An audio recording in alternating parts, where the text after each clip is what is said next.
students and lovers in literature.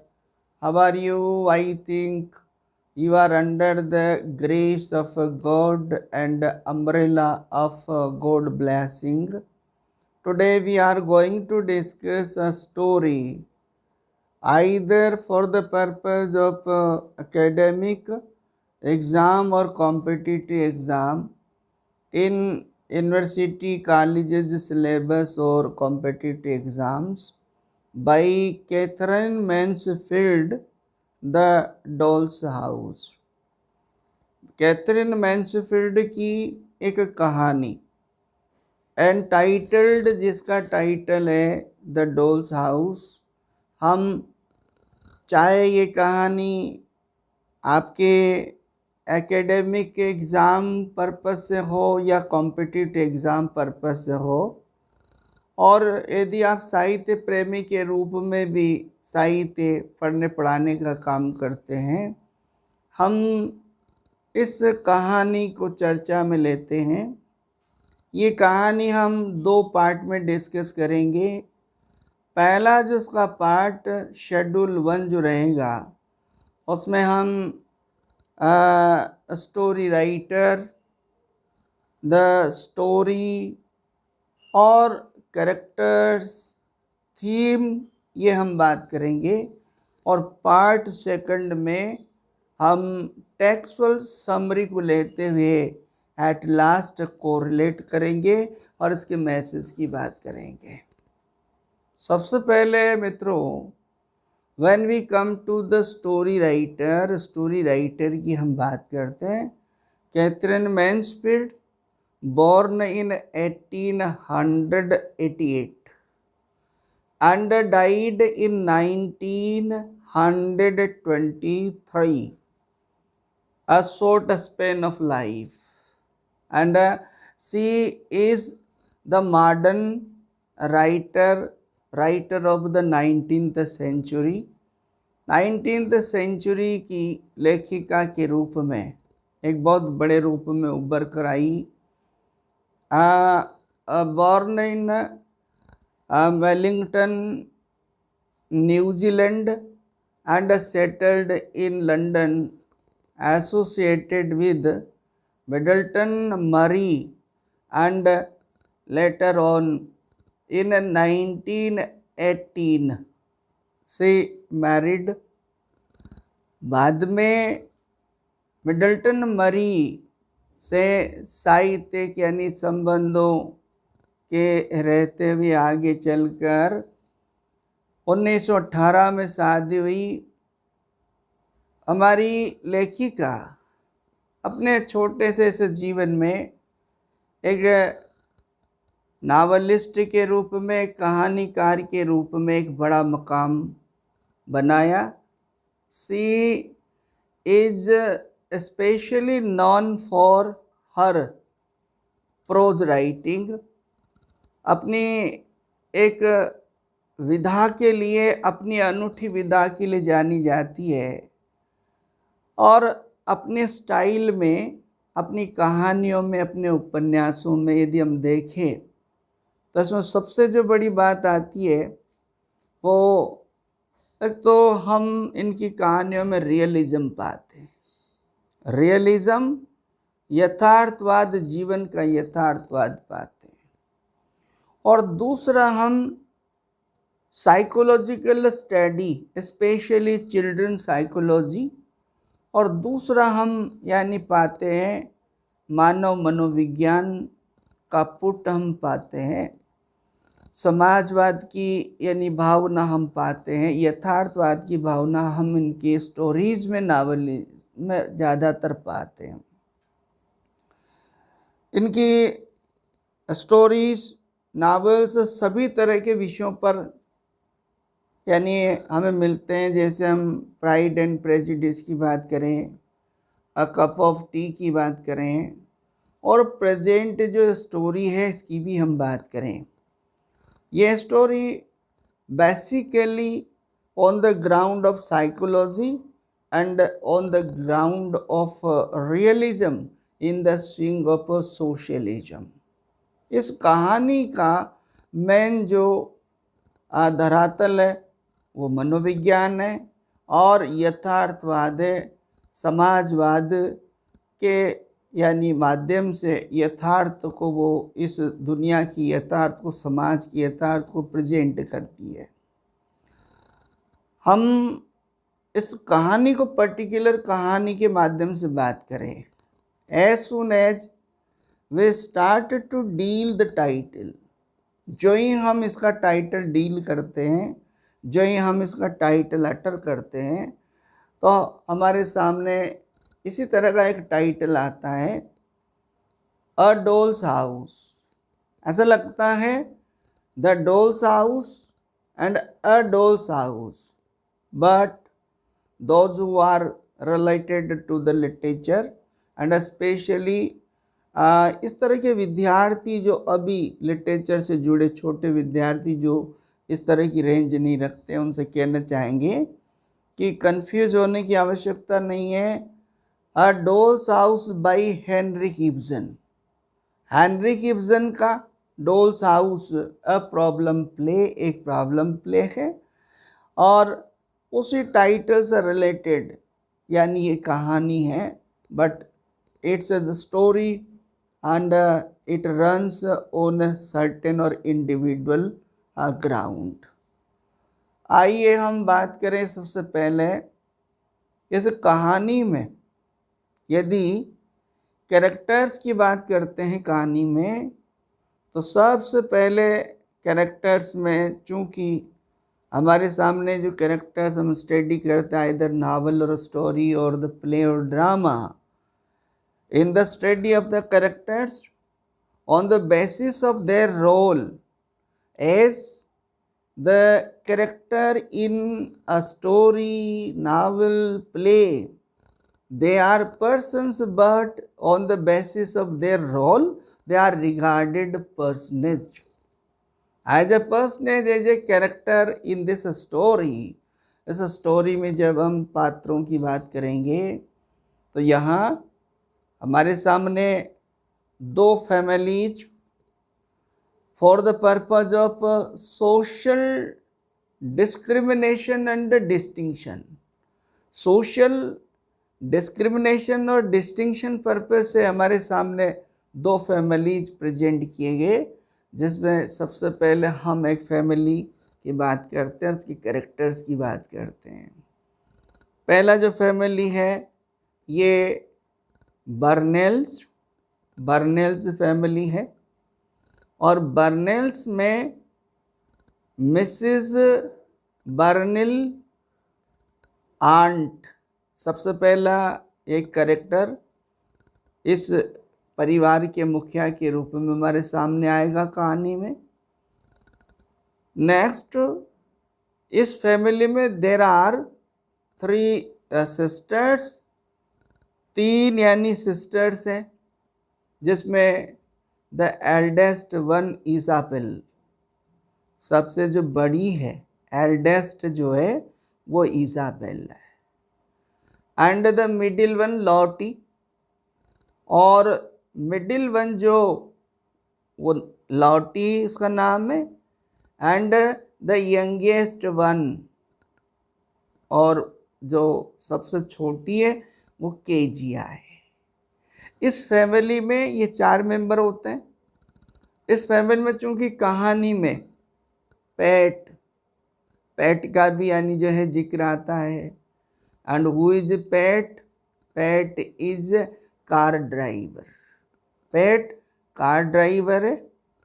Next एक और इस फैमिली से और इस कहानी से मुख्य रूप से जुड़ा हुआ जो जिक्र आएगा, जो कैरेक्टर हमारे सामने आएगा, वो कैरेक्टर है मीन्स मिसेज है, जिसके द्वारा the doll's house was sent as a gift to Burnell's children because she had been for certain period with this family, and for the sake of or the happiness as a gift she sent the doll's house from the town।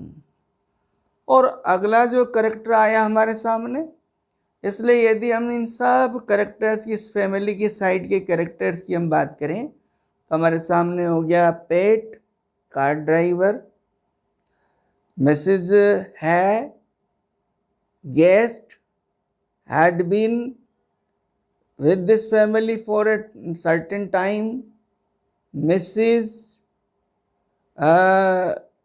कारिल बर्निल, और तीनों यानी जो daughters Isabel, लोटी और Kezia, ये आपका family है। इसमें कैरेक्टर्स सिंबॉलिक है और ये फैमिली सिंबॉलिकल सिग्निफिकेंट रखता है। It stands symbolically for the rich family. ये हमारा एक फैमिली कहानी के लिए होता है जिसकी कैरेक्टर्स है। अगला दूसरा जो कैरेक्टर्स है वो हमारे लिए, हमारे सामने आता है कैलवीज। कैलवीज में मिसेस कैलवीज कहानी में जिसका जिक्र आएगा, और दो यानी डॉटर कैलवीज के दो डॉटर्स, उनका नाम यदि हम बात करें तो इन दोनों में एल्डेस्ट वन वो लिल, और नेक्स्ट जो यंगर सिस्टर वो आपकी एल्स। एक बात ध्यान रखने की, पूरी स्टोरी और दोनों पार्ट में कहानीकारा ने, स्टोरी राइटर ने एल्स के नाम के साथ throughout the story whenever she has been referred, जब कभी भी उसको रेफर किया तो एल्स के साथ एक वर्ड जोड़ा, और एल्स। हम इसका सिंबॉलिक सिग्निफिकेंट डिस्कस करेंगे, लेकिन यहाँ इसको हम ध्यान रखेंगे। तो ये हमारा दूसरा जो फैमिली है। And there is also reference of mister Kelveys, और मिस्टर कैलवीज का भी यानी जिक्र आएगा। ये family stands for a poor family. How in this story the discrimination with the poor, distinction in society on the basis of caste, on the basis of a community, on the basis of money, किस तरह से समाज में धन, वर्ग, समुदाय आदि के द्वारा अंतर्भेद किया जाता है, ये मुख्य रूप से इस कहानी का ताना बाना इन कैरेक्टर्स के साथ बनेगा। अन्य और जिक्र बर्नेल से जो गर्ल्स है उनके स्कूल से की दो लड़कियों का नाम इसमें आएगा। उन्होंने किस तरह से इनके साथ मिलकर कैलवीज इन सिस्टर्स के साथ किस तरह से यानी उनका उपहास किया, उनका मजाक किया इन स्कूल प्लेग्राउंड, ये कहानी में आएगा। इन कैरेक्टर्स के साथ यदि हम कहानी को थीमेटिक तरीके से डिस्कस करने का प्रयास करें, कहानी को यदि हम पहले समझने का प्रयास करें on the basis of the theme, as a matter of fact in earlier video we have discussed about the types of the story on the basis of content. हमने कहानी के प्रकार को हमारे एक अन्य वीडियो में आपको प्रोवाइड करवाया, जिसमें हमने स्टोरी के प्रकार, कंटेंट के आधार पर स्टोरी कितने प्रकार की और क्या नाम उसका रहेगा, किस तरह की स्टोरी रहेगी, डिस्कस किया। ये कहानी इसकी थीम के बेसिस यदि हम बात करते हैं तो ये सोशल स्टडी है, स्टोरी है, ये सोशल स्टोरी है। और सोशल स्टोरी मीन्स इसमें समाज की सर्टेन जो कुछ समाज के अंदर जो एटीट्यूड ऑफ द सोसाइटी उसे उजागर करने का यानी प्रयास किया गया है। बच्चों और बड़ों में अंतर, बड़े किस तरह से यानी सामाजिक द्वेष, ईर्ष्या और पूर्वाग्रहों से ग्रसित होते हैं, और किस तरह से बड़े by heart pure and full of humanity होते हैं। ये भी इस कहानी का मेन बेसिक यानी थीम रहेगा। कहानी की नीटिंग को जब हम खोलेंगे तो हमारे सामने आएगा, और इसी के बेस पर हम इस कहानी को किस तरह की कहानी कहें, ये सोशल स्टोरी यानी कही जाएगी। हम यदि कहानी में बात करते हैं तो ये कहानी बड़े नरेटिव तरीके से चलती है, और हमारी स्टोरी राइटर ने कहानी को बड़े ही with the keen interest and the keen observation of the society, समाज का बहुत बारीकी से अध्ययन किया और बहुत ईमानदारी से, बहुत यथार्थ यानी बातों को, समाज की बातों को उजागर किया। हम जब बात करेंगे कहानी की in literature, in several videos and as a literary critical discussions, हम साहित्य चर्चा में कितनी बार ये बात कर चुके हैं कि साहित्य किसी कल्चर, किसी कंट्री, किसी रिलीजन और किसी कम्युनिटी का नहीं होता, किसी देश का नहीं होता। ये यदि हम वहाँ इंग्लिश कल्चर की बात कर रहे हैं तो हम ठीक इसी तरह की यानी बातें समाज में यानी पाते हैं। मुझे तो ऐसा लगता है कहानी को पढ़ने और पढ़ाते समय कहानी की नीटिंग को हम, थीमेटिक नीटिंग को हम डिस्कस करते हैं। ऐसा लगता है फ्रॉम आवर नेबरिंग, जैसे तो here we are the part of this story, जैसे हम ही यानी इस कहानी का एक हिस्सा हैं। बहुत ही ईमानदारी से, बहुत बारीकी से यानी कहानीकारा ने इस थीम को प्रेजेंट करने का प्रयास किया है।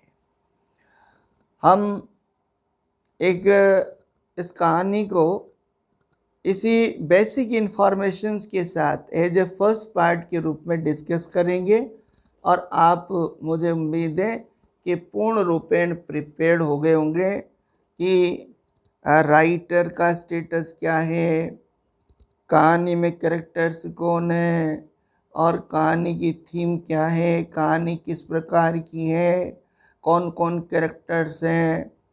अब हम अगले पार्ट सेकंड में कहानी को समराइज करेंगे, और ध्यान रहे, आपसे बार बार ये मेरा निवेदन है, मैं अक्सर कहता रहा हूँ कि हमारे वीडियोस को सुनने और वीडियोस को यानी समझने के लिए ये भी ज़रूरी है कि आप अपना टेक्स्ट बुक साथ रखें, या इन वीडियोस को बार बार सुनने के बाद अपना टेक्स्ट देखें, और आपको लगेगा कि यकीनन इन वीडियोस के माध्यम से आपका यानी बड़ा ही सुगम यानी जो है ये साधन आपको लगेगा।